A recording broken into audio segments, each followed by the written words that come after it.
Bismillahirrahmanirrahim. Assalamu alaikum warahmatullahi wabarakatuh and welcome back to online teaching platform of Oriental Public School Mardan. Today I am going to record my 7th lecture. My topic is the Five Kingdoms classification by Robert Whittaker 1969. इस topic के हम first portion को पहले ही पढ़ चुके हैं। 3 kingdom हम पढ़ चुके हैं, किंगडम प्रोकैरियोटे और Monera, kingdom Protista and kingdom fungi. Today I am going to discuss the remaining 2 kingdoms, Kingdom Plante and Kingdom Animalia. ठीक है जी. प्रीवियस टॉपिक अगर मैं थोड़ा सा रिवाइज कर लूँ, किंगडम प्रोकैरियोटे में हमने तमाम प्रोकैरियोट्स ऑर्गेनिजम्स को क्लासीफाई किया था. प्रोकैरियोट्स और those organisms which lack true nucleus and membrane bounded organelles. Examples are bacteria and cyanobacteria. In Kingdom Protesta, we have placed all those organisms having dual characteristics of plants and animals. Right? In Kingdom Protesta, we placed algae, slime molds, and protozoans. And third one was Kingdom Fungi.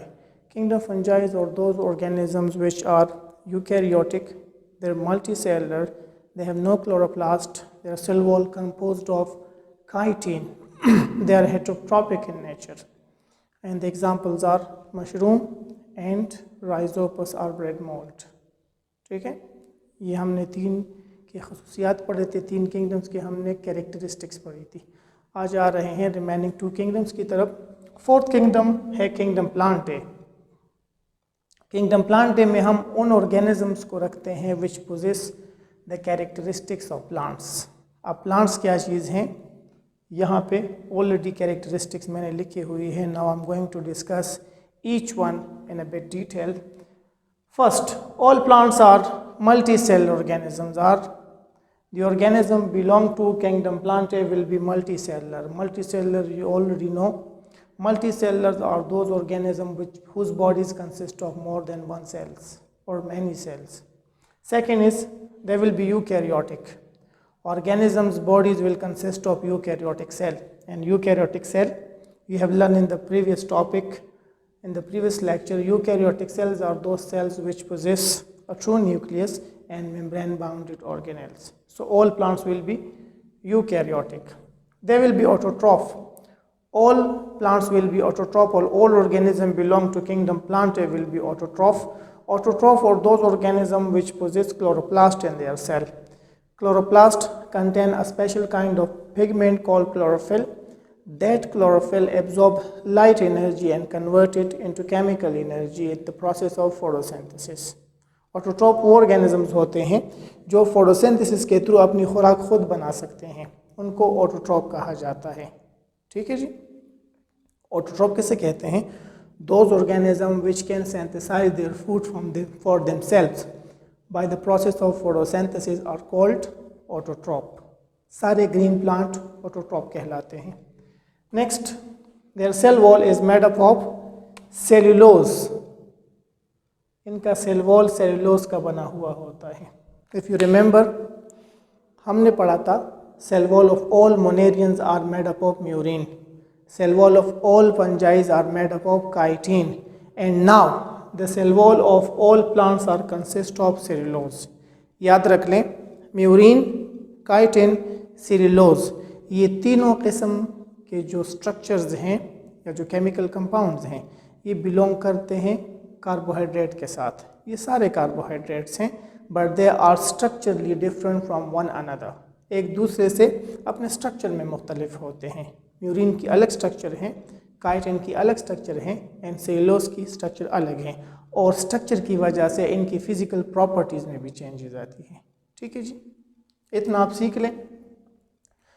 Prokaryotes के cell wall murine के बने होते हैं, fungi के cell wall chitin के बने होते हैं, प्लांट के सेल वॉल सेल्यूलोज के बने होते हैं. ठीक है. Next characteristics, they lack centrioles.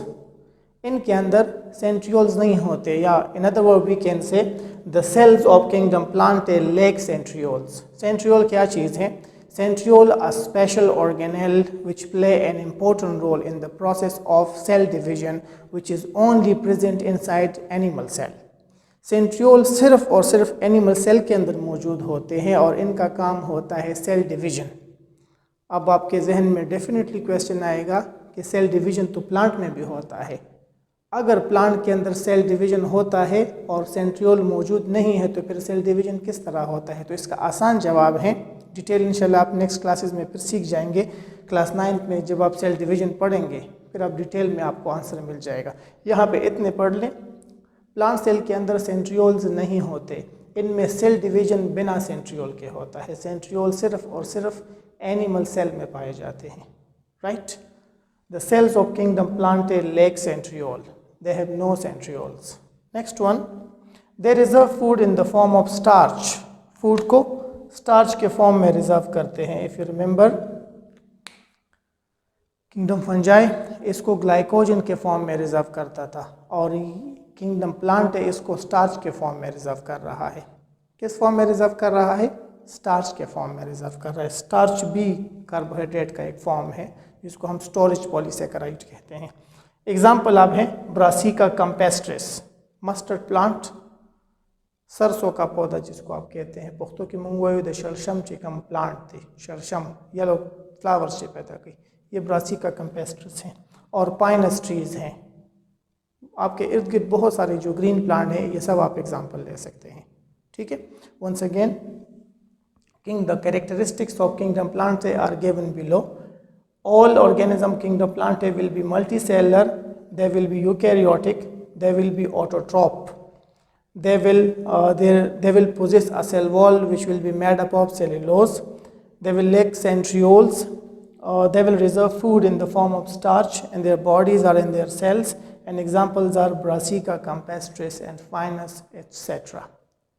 Pinus conifer forest हम कहते हैं, पाइन ट्रीज़ होते हैं, रोज़ होते हैं, रोज़ के अलावा आप तमाम ग्रीन प्लांट्स इसमें ले सकते हैं, ठीक है। और लास्ट आपके पास है kingdom Animalia and these are the characteristics of animals. All animals, all organism belong to kingdom Animalia will be multicellular, means their body will consist of many cells. All will be eukaryotic, bodies will be made up of eukaryotic cell, and eukaryotic cell is a type of cell which possess true nucleus and membrane bounded organelles. They will be heterotrophic. Heterotrophic आप already kingdom fungi में सीख चुके हैं। Heterotrophic are all those organisms which cannot synthesize food for themselves by the process of photosynthesis. जो organism अपनी खुराक खुद ना बना सकते हो उनको हेटरोट्रॉप कहा जाता है। ये अपनी खुराक दूसरे ऑर्गेनिज्म से हासिल करते हैं और दूसरे ऑर्गेनिजम्स डेड भी होते हैं और लिविंग भी होती हैं, ठीक है। There is a food in the form of glycogen, ये ग्लाइकोजन के फॉर्म में अपनी बॉडी के अंदर खुराक स्टोर करते हैं। We belong to kingdom Animalia, हमारा ताल्लुक किंगडम एनिमिलिया के साथ है। हम जो एक्स्ट्रा खुराक खा लेते हैं, फॉर एग्जांपल हम ग्लूकोज खाते हैं, प्रोटीन ले लेते हैं, फैट्स ले लेते हैं, वो बॉडी के अंदर चला जाता है, डाइजेस्ट होकर ब्लड में जाता है, ब्लड में उससे एनर्जी पैदा होती है। बॉडी के अंदर जब भी फूड एक्सेस में होता है तो हमारी बॉडी उसको स्टोर करती है, तो इनिशियली इसको इन the form of glycogen store किया जाता है। लिवर के अंदर स्टोर होता है और मसल्स के अंदर स्टोर होते हैं। इस तरह तमाम एनिमल्स अपने फूड को initially in the form of glycogen store करते हैं। नेक्स्ट है, they are further divide into 2 sub kingdoms. Kingdom Animalia को फर्दर 2 सब किंगडम में डिवाइड किया गया है। एक है सब किंगडम वर्टिब्रेटा और दूसरे को कहा जाता है सब किंगडम इनवर्टिब्रेटा, ठीक है। इसको भी सीख लें। वर्टिब्रेटा या सब किंगडम वर्टिब्रेटा क्या चीज़ है? वर्टिब्रेट्स उन तमाम ऑर्गेनिजम्स को कहा जाता है जिनके अंदर बैकबोन मौजूद होता है। All those organism which possess backbone in their body are called vertebrates. और इसके opposite, all those organism which lack backbones in their body are called invertebrates.